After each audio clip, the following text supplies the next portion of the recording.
Thank you, all three, for really wonderful and inspiring remarks about the work that you're doing in your organizations. One of the purposes of the panel this afternoon was to think broadly about innovation. You know, here we are at Citrus for IT research, so we often think about technology first as the innovation path. But there are a lot of things around innovation that don't necessarily involve the newest technology, right? So you're talking about different kinds of communication channels in emergencies, or the drones and the fish tying kind of methods that might be brought into that, or other examples. Allison, I wonder if you wanted to start to say, balancing out the newest innovations in technology with how you're working with the local groups, and what kind of perhaps older technologies that Internews is using in innovative ways. Well, as I said, we would generally seek to bring information to people through the channels that they're used to receiving information through. An emergency situation is not really the appropriate time to be trying out a new technology on a population. In Japan, actually, a few years ago, during the tsunami and yes, the nuclear situation, there was a last mile kind of situation where even in a country like Japan, which is so well wired and so well prepared for disasters, that the people affected in that particular area, the last mile people, were kind of old people who'd never left the village, who were fishermen, and the information was all there on the internet, and really, in theory, the internet should have worked perfectly nationwide at that point, but it didn't.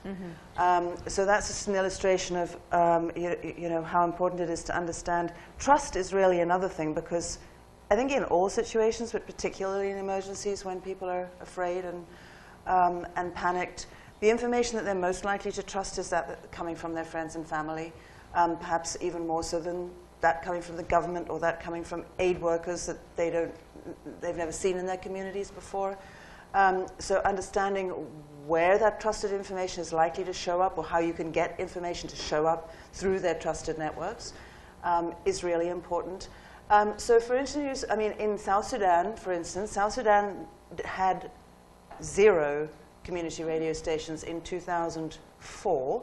Internews worked with local people to build the first 4 community radio stations in the country, in extremely remote places, and virtually find people just literally in the community on the side of the road and invite them to be journalists in their local radio stations. And those radio stations, since then, that's more than 10 years ago, have become absolutely vital. At that time, things were kind of going forward in South Sudan. Things have gone very much backwards in South Sudan in the last months, weeks, and even in the last couple of days, where one camp has now been destroyed, in which we have a radio station. So in that sense, bringing radio to a country like that, making it so central to the lives of community, was one brilliant use of a relatively conventional old-school technology. But even more so in some of those IDP camps, internally displaced people's camps, radio wasn't the way to go either, because the population confined inside the camps had differences with the population outside of the camps, and to broadcast the same information sets about the same things, movements and supplies and food and resources, to both populations could have been problematic. And so then we had to look at narrowcasting, which is kind of super old school information provision, formerly done with cassette decks and small groups of people sitting under trees traditionally. But we used the local ATVs, or kind of dune buggy. Dune buggies that would ride around with megaphones from place to place, markets, watering holes, one thing and another, and give the daily news to people, who then could also come and speak to the people who were giving the news and ask them questions about that. And if they didn't know the answers to the questions, they would go away and find out and show up the next day with the answers to those questions. So it really is just kind of whatever it takes, mix and match. That's, again, the innovation is in the methodology for us. Camille, it's interesting. In the I mentioned a Pakistan example in 2010 after the major flooding. and we rolled out the prepaid card solution. But we still, as I mentioned, there were about 96% of the people hadn't really ever dealt with, like, where's my money? I don't understand what this card is. And we relied on radio. We and the partners, the government relied on radio to do financial literacy, I'd say more training, not like how to budget, but really what is this card? How do you use it? So I totally echo that. You have to look across the spectrum. It isn't always going to be the latest and greatest gadget in technology. It may be what works for that context. Yeah. Well, and I was thinking as you were talking, too, about the role of your organizations in building local infrastructure, even in the wake of emergencies. So, you go in and establish radio stations, or you go in and establish payment systems that might not have existed before, but that are going to persist after the emergency. Do you want to say something about that, about the impact on the ecosystem, even beyond the emergency situation? I'd be happy to jump in. I think one of the points that has been eye-opening for me as I've gotten a chance to get involved in both the development space and financial inclusion work, and that's a big focus for Visa, and the humanitarian space, is that these are two different spaces. And I had no concept until a few years ago that no, we are the humanitarian community. You need to go talk to the development community. No, we're the development community. You need to go talk to the humanitarian. And they're living in these two different silos. And so a point I've made in a few different spots when speaking about this is, and it impacts the payments infrastructure. If this payments infrastructure isn't already there, a modern payments infrastructure, whether it's point-of-sale terminals and electronic movement of money or mobile money solutions, it influences the equation of when you NGO, you major donor, you government is deciding, should we do a cash transfer or should we do a physical in-kind goods disbursement? And I said, well, it's going to be so hard to set up because we don't have that infrastructure. But if only the development community had come along and worked and funded those projects. So it's been a personal mission of mine, is to try to figure out how to get more of that infrastructure in place in advance. Or if you are going to fund a $100 million, $200 million relief effort, can 5% of that be carved off for that infrastructure investment? And I think some of the rules in the past have not allowed that. It has to be for certain humanitarian issues, not necessarily for infrastructure that's going to be left behind afterward. So I'm sure our policy folks are listening to, to that advice. I think to build off of that, I think in an era when we're going to face increasing refugee crises, especially because of climate change, and as the rate of natural disasters, I think, is increasing, I think the point of looking at the infrastructure and supporting that, and it's often, infrastructure is almost the wrong word, because I think it's more of a community infrastructure. I think it is about community capacity versus any physical thing, because physical things are impermanent in so many ways. But one example is that the call center that we helped our partners build in Haiti, which was really in response to the earthquake, ended up being the only call center that was still answering calls when, I can't believe I'm blanking on the name of the hurricane that came in, Sandy, when Hurricane Sandy hit, which of course hit Haiti a few days before it hit the coastline of the East Coast.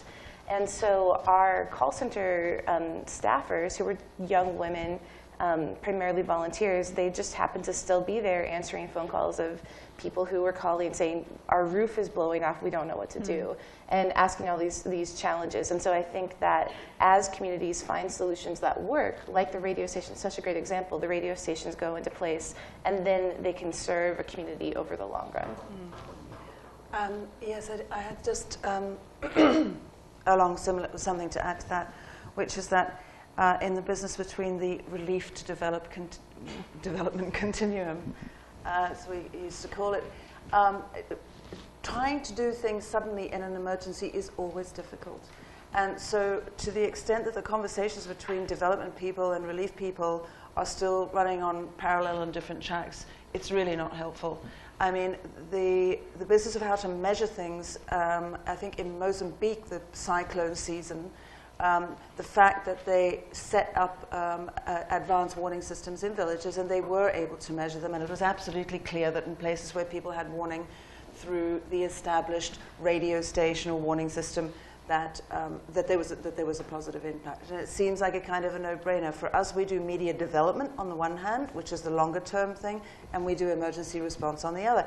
Any place where we've got existing radio stations in place, where we've got existing relationships with communities and their media, and we don't have to train them up from scratch in the teeth of a crisis, is obviously the information response is going to be more effective for us, for the community, and for the humanitarians to tell them what's going on. So it's that gap in thinking between development and emergency. Now we have protracted crises, and the vulnerability is almost constant in all of these places.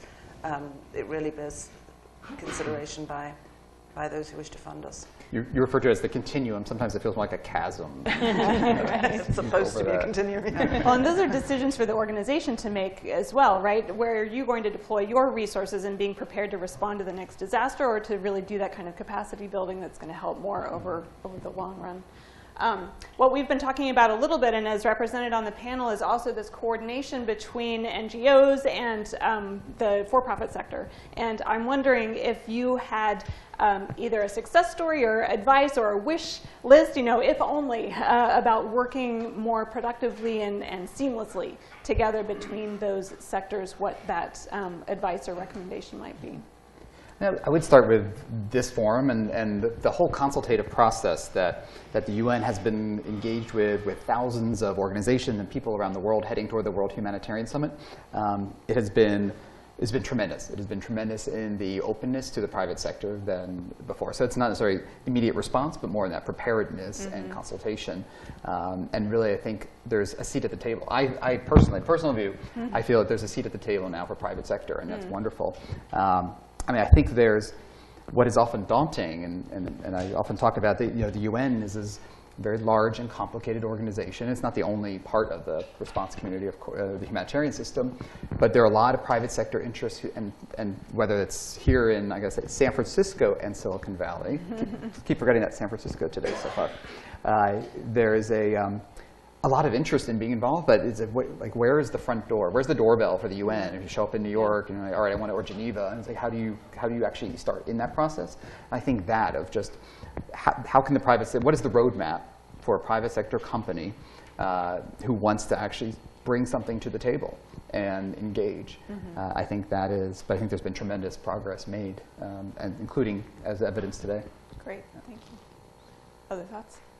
My perspective for both private sector and NGOs, and I agree that I think there's actually a lot of beauty in the collaborations. I think that's where a lot of innovation does happen, is when you bring people with different expertise together. But my advice for both is to practice active listening, not only with each other, but the real experts on the ground, which are local communities. People who've been through it, they really, often, of course, each disaster situation is going to be unique, but there are common threads as well. And the more that we listen to the experts on the ground, the more robust and resilient our solutions will be. Yeah, I would 100% echo that. I mean, Internews is an NGO, and whenever we work in emergency situations, we work in close collaboration with UN OCHA in the communicating with communities working groups. That's what our sector is called.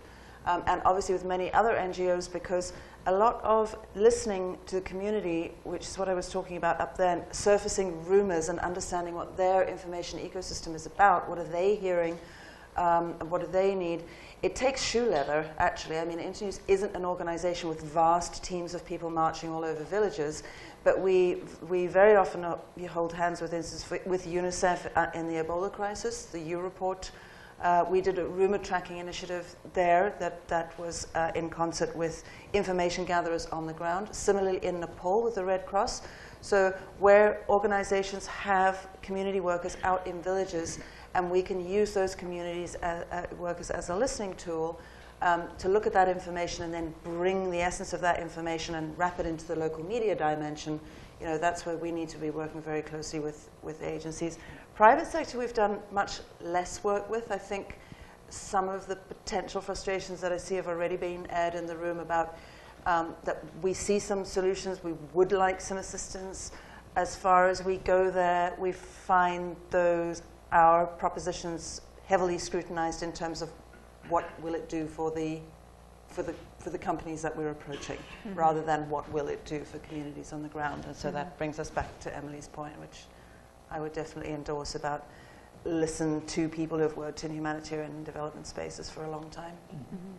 And one more on the specifically in cash transfers too. There's been a lot of talk of doing a better job at mapping, capacity at the national and domestic level, or even down to community. But really, oftentimes there are more national responses, and there are players like ourselves or MasterCard or others who are more global and span multiple markets, and we can play a role. But when it comes to the financial institutions and the mobile network operators who are going to come in, it starts to get very local, very fast. And that's where we can plug in, and we plug into these events, and we can bring capacity from response to response. But a lot of the financial institutions, this will be their first time. And so being able to map almost on the start with the Philippines, start with India, start with some of the most susceptible markets and countries, and then do that mapping of who are the private sector players, or if we're going to do a cash disbursement program, what are the financial institutions that need to be at the table, what are the MNOs, the mobile network operators, really have a sense how many people are actually mobile phone users, how many people are actually subscribers to mobile money systems already, to be able to have that sense. And I think that's where there's been a lot of talk to do more work, where the private sector and others are all around that same table in our specific area of response. Right. Well, we'll take questions from the audience in one moment, but I wanted to bring up one other point that some of these responses have brought up, and Emily, you addressed specifically, was the idea of data sharing, and sharing data across organizations, sharing data back to the communities from which it came. Is there more that you'd like to say about that, about the promise of data or the obstacles to sharing data?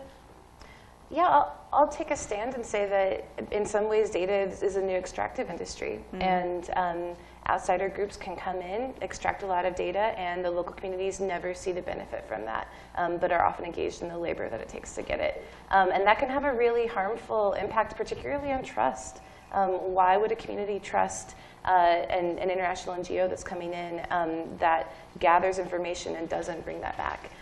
So a lot of the tools we're building are really around how can communities have control over their data and then choose to share it in ways that impact them. And I'm taking a kind of strong stance on that because I think it's important that we think about it and we don't just go in with the assumption that data is good, data sharing is automatically good. I think it's more complex than that. That being said, it's obviously powerful, and that's why it's such an important issue. It's killing me not to pull my phone out and tweet what you said. Data is the new extractives industry. Somebody tweet that. For later. Hashtag. Audience questions? Thanks. Fantastic session, very enjoyable. My name's Chris Bowers. I used to work in the humanitarian field and now work in the commercial setting. And Douglas, what you said absolutely resonated from my own personal experiences, which were dominated by the Rwandan refugee camps in the 90s, where the UN would deposit large amounts of food into the camps, which the refugees would then sell in order to get cash so they can fix their bike or what have you, so they can go off and get a job or what have you. So it was absolutely fascinating for me hearing that innovation and that progress, which has obviously happened in the field. My question really is around how the distributing cash intersects with the provision of food aid, because presumably you can now get a much better understanding of how the refugees or other disadvantaged people spends that money, and therefore are they able to depend more on the local market rather than on food which is brought in from outside? And if you could talk around that and how that dialogue goes with the food providers, then it'd be fascinating for me anyway. Yeah, I think I would, and it's a terrific question. I would start with, first, the point I make over and over is that when we come in, we don't have humanitarian expertise, and so we are not a food security company. We're a payments technology company. So I start with that caveat, because everything I say afterward, if it's wrong, I'm protected by that caveat. There's been, I think, a number of studies that have come out, and for those, and the Cash Learning Partnership is a great group on this, and there are other groups that have looked at this and have found that there are, one, the market benefits are true and real, and bring in that influx. The big the big caveat on cash transfers overall is the market has to be up and running. There have to be goods actually for sale at these different places. So in many cases, like a Haiti earthquake, their cash was used, but in many cases there wasn't anything to buy afterward. The markets weren't up for a period of time.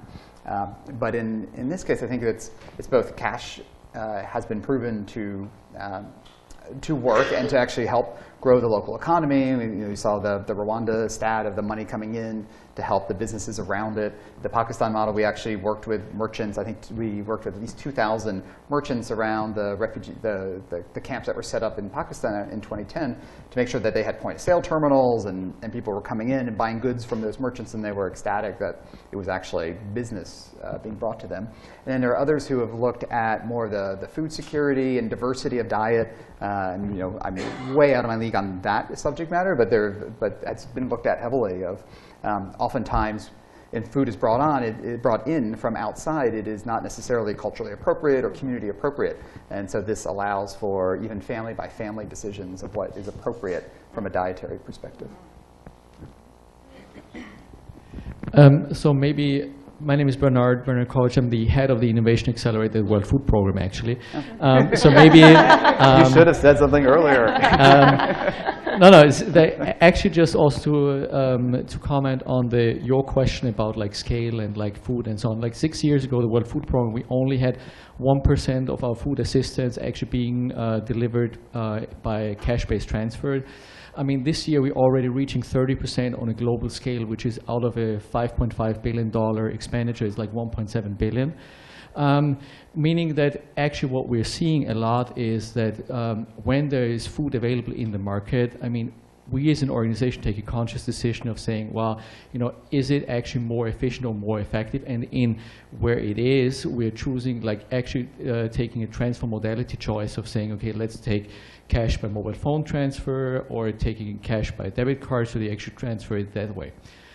So I can also go in more detail, like what you can actually learn based on the data and how we make these choices. In particular, but what I'm interested to hear also from the panel, just to see from the innovations, because you're saying, adopting like more existing technologies, what's your perspective in like, when do you also see that, sometimes in a development or in a humanitarian type of setting, can you also use that potentially where you have less of a regulation to actually test out new technologies so that you push the boundaries?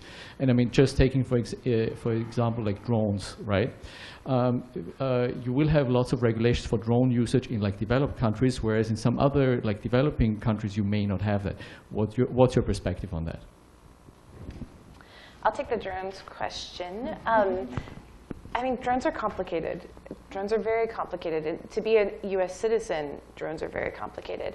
But it's been really interesting to see how, like any technology, how we use it matters a lot. And so I think there are many people doing really cool work with drones in the humanitarian space. Ours has been a little less humanitarian and more around assessing kind of slower going environmental threats, somewhere on that spectrum, on that continuum.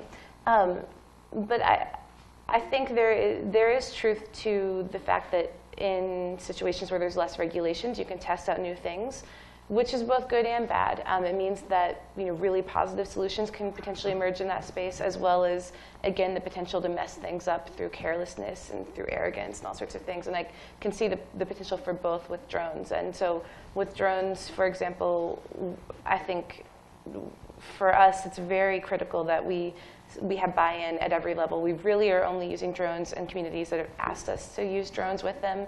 We've gotten a bit of a reputation for using them, so now people are coming to us. But the goal has been really focusing on what does a community need to know in order to learn how to use it?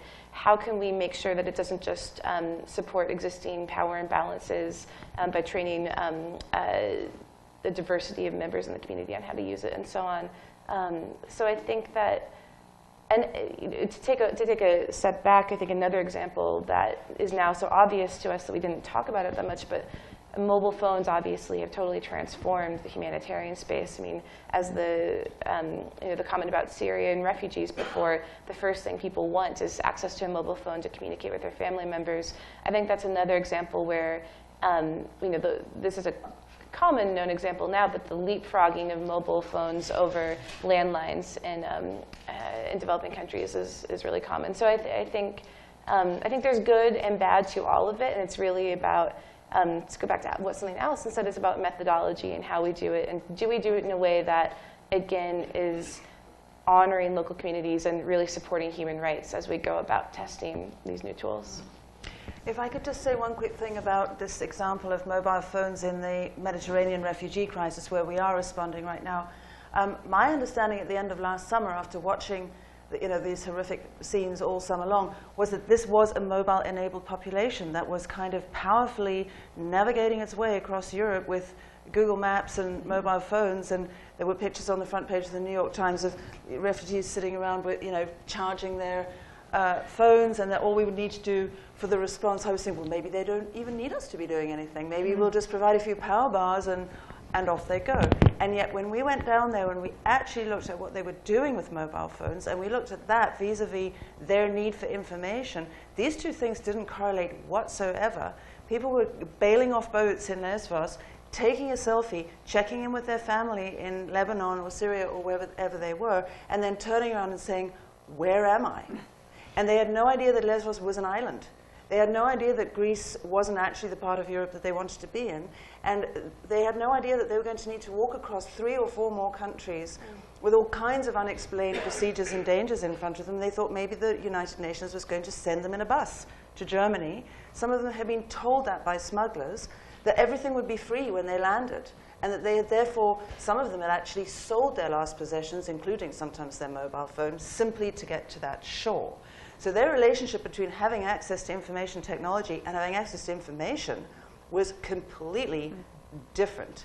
And so then we were confronted with this situation where the very first things we had to do on the shore in Lesbos was to create a clunky old banner that we blew up off a road map in a Greek cafe, which said, you are here. This is an island. Here is Greece. Here is Europe. It will take you 2 days to walk to the registration center. If you wait for a bus, it will take you 2 hours. Please do not sleep on the road or you'll be run over. And that was the first time, months and months into this crisis, that they had had the most basic kind of humanitarian information delivered to them on a signpost in their own language on the beach.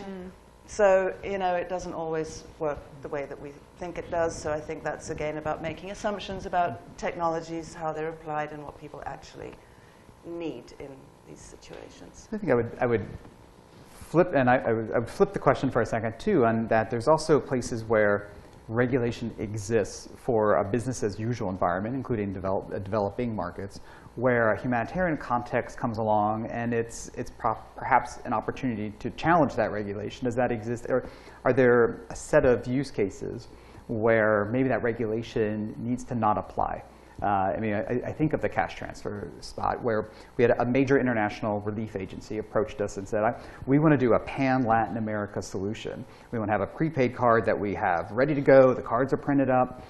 They're all in one market. Our headquarters is one market. They're all in one country. And when disaster strikes, we're going to fly them cross-border. We're going to take these different countries. And we had to quickly teach them around the regulations of moving money cross borders, around anti-money laundering, and all these different cases that aren't really meant for, there's an emergency and we're trying to get money into the hands of people as small amounts, very small, in many cases, very small amounts. And is that also an opportunity where there is regulation and maybe we can actually use innovation to challenge? Is that really needed in this particular context? Is there some relief that could be available? Doug, I wondered if you wanted to say something too, since the idea of the mobile phone itself has come up, and you had talked about prepaid cards, but then also there are mobile like M-Pesa, or there's probably the M-Visa solution, I'm not sure. But if you wanted to say something about how that's playing into disaster relief or in these emergency contexts. And I'm thinking especially about perhaps differences in families where in food, often it's the woman who's in the household who's making these food decisions, but she might not necessarily be the one with the access to the phone. And are there considerations there, like cultural considerations between the card and the phone? Or if you want to say something about that. Yeah, but all great questions. I have about an hour that I'm going to answer this question. I think one thing is we are, first of all, we're delivery agnostic, so we are about electronic movement of money, whether it is more in a traditional card space that we're used to in a more developed market, or as we've talked about, leapfrogging technology. We're heavily in mobile money and enabling mobile money. So and the Rwanda solution was a mobile solution. It was not a card solution. But we're not really picking and choosing winners and losers of the delivery mechanism. It's, in many cases, people want a mobile phone that also has a card ability, because sometimes there are places where there's a terminal that doesn't use a mobile phone and they have a card, so they're linked together. But I think it's a good point. We've worked with a number of organizations on. We work with Women's World Banking, work with Cherie Blair Foundation for Women on projects specifically on women and financial inclusion, and in particular the GSMA and Cherie Blair Foundation and some other organizations have done a lot of work around looking at gender differences in access to and what that means. So that even though there is almost 100% prevalence of mobile phones in households in many of these markets, even some of the least developed markets are at 90, 95% or higher. And even if a large percentage of women have access to it because it's in the home, it's very different, as you were saying in your question, between having access and actually being the owner of it. And when money is being given, there's also a lot of there have been some unintended consequences of disbursement programs that were going to women in the household, and especially with the electronic movement of money, and where men no longer can't feel I have control over the money in the house. Even though women are the CFOs of the household from developed to developing markets, the men want to see where that money is, and when they suddenly can't, it has raised a lot of unintended consequences and things that we have to be very cognizant of in some of the solutions. Other questions from the audience? Hi, Jenny from World Vision. This has been really excellent so far as a panel. Doug, I wanted to ask you, World Vision has worked with Visa before, and for the rest of the panel, I think some of the work that you and others are doing is changing the way we deliver humanitarian aid in a really positive way, not just through infrastructure, but also through financial literacy. And if we're talking about leapfrogging technologies, and we understand the digital divide is only getting greater between developed and developing nations, what is the panel, and what are you thinking, Doug, as far as next steps and next ideas?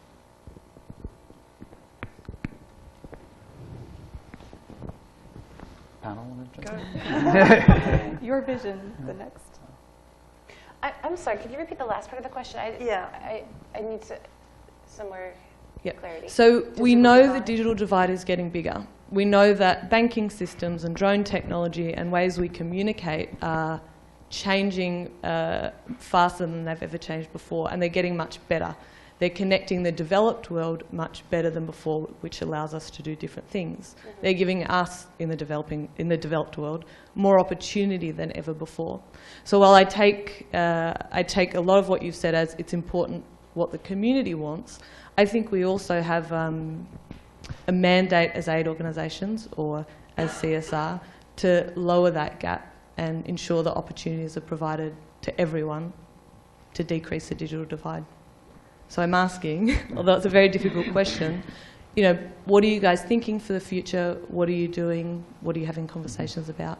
No, it's an important. I think internet.org will solve it, right? We came up with it. I think. Please don't tweet that.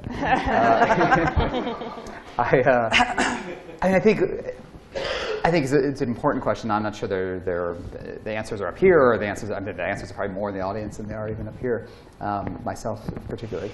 But I think where we are focused, I look a lot at comparative advantage and what can we as a company, what we do for a living, what we can bring to it. And for us, it's really, we can make a difference. We can move a needle in the area of financial inclusion in particular. And we have stated a goal last year we will reach 500 million unbanked people with access to a payments account, electronic payments account for the first time by the year 2020. So that's of the 2 billion unbanked people in the world, estimated adults in the world, we're going to try to reach 1/4 of them in the next 5 years. And I feel like that's what we can do.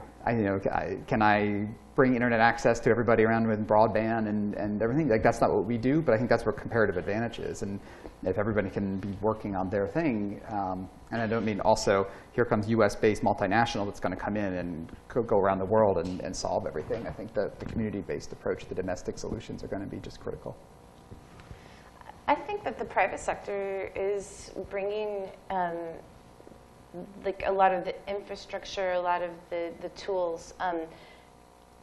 for instance, in mobile phones, that's really a private sector that's brought mobile phones to the far reaches of the globe. It's not that everybody has them. It's not that it's universally distributed. You know, there's all sorts of challenges, but there's a massive change that's happened over the past 15 years, incredible change. And it means that we, as a really small NGO, can be developing solutions that will empower local communities to be able to share information from really remote areas, thanks to having access to a couple of mobile phones.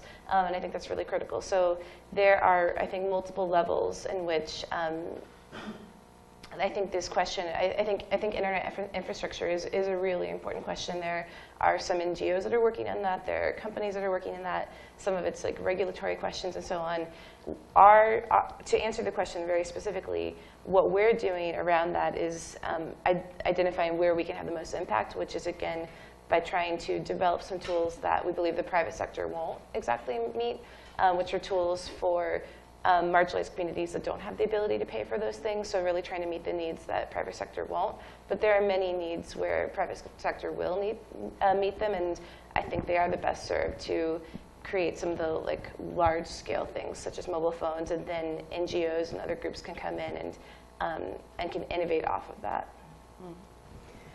I think a part of your question is perhaps around the timescales and the kind of responses that we're talking about. It's not really about, well, yes, we need to ask the community, but on the other hand, we need to push or experiment with certain technologies.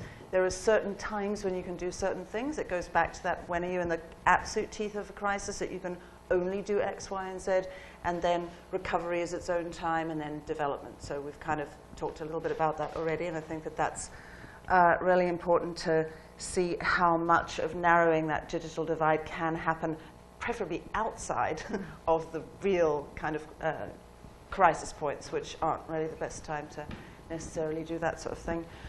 For Internews, we don't build tools, so that's not the thing. I mean, we're very lucky to be able to pick and choose and have beautiful, bright people around us who can offer us things that we can then find interesting ways of piecing together in appropriate ways. But I think, and I'm not sure if this is really apropos your question, but I have been wanting to make this point actually now for a while, going back to the very beginning, one of the opening remarks actually about how one of the fundamental issues, very broad issues that we face, is to the extent to which need can no longer be met, even though we are delivering more and having more success, but the need is getting greater. And the kind of chronic, acute, chronic thing is just, I mean, it seems never ending and overwhelming. In absence of being able to be everywhere at once for humanitarians and have service delivery being delivered everywhere, information is a very good thing to put in its place. It's relatively cost effective in terms of the kinds of infrastructures that it takes to set up to reach people with a mix of shoe leather and social media and technologies as it exists. You piece things together, and lots of people can hold hands in making those infrastructures work. In absence of people being able to show up physically and satisfy people's needs for a blanket or food, to be able to tell them when that blanket may be coming or when that food may be coming, or even to tell them it's not coming anytime soon, perhaps you might want to get on your bike and do something, go down, you know, get some cash and go and buy it at the local market. Information can really help the humanitarian community a lot in mitigating stresses, in helping people feel more empowered, in balancing hostilities and tensions between refugees and host communities. So it's an extremely cost-effective resource to be able to deploy, you know, in absence of being able to deliver hard services. Two little points too that I just want to make, sort of related to the question, sort of not. One is, I think innovation, a lot of times there's this, that innovation only comes from the private sector. And sometimes, and I don't think anyone's saying that, but oftentimes there's this belief that innovation, but I'm glad that the UNICEF example around wearables has come up, because I wanted to raise that today, and people did it for me. World Vision is doing amazing stuff with technology and innovation and new uses. You know, most of the organizations here, Mercy Corps, is a whole social innovation side, and just such private innovation is not only the purview of the private sector, and there are some really interesting both uses of technology but also new innovative things and thinking and processes that are coming out from NGOs and just the humanitarian system and the development community more broadly that we can learn from. And the second point is that innovation also doesn't just come from the developed world and is brought to the developing world. If you look specifically at mobile money, the first mobile money transaction was in Zambia. Kenya was the first market. You mentioned M-Pesa. Kenya was the first market where mobile money really hit scale. And now the largest mobile money system that's bigger than M-Pesa that no one really has heard of here is bKash in Bangladesh. So it's like, and now suddenly people are starting to use their phones to do purchases and transactions in the US. So it has been a reverse innovation story. Yep. Absolutely. That's great. Well, I want to ask our panel to stay here while we have a few closing remarks, but I want to ask you to join me in thanking our panel for a wonderful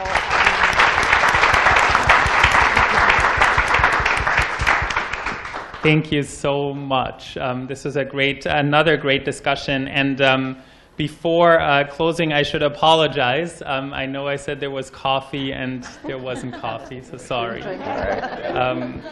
But we do have a reception, and I can really promise you there will be refreshments. And you can trust me on that, because I'm Bavarian, and we are never wrong on beer and where you can find it. So looking forward to seeing you there. But really just quickly in closing, I would say the challenges that we're facing are so massive, and the scale can be so humongous that it's easy to feel powerless. And I, for one, and I'm sure you feel the same way, I'm really inspired by hearing what's already going on, by this collaboration and the discussion, and can't wait to do more of it and continue.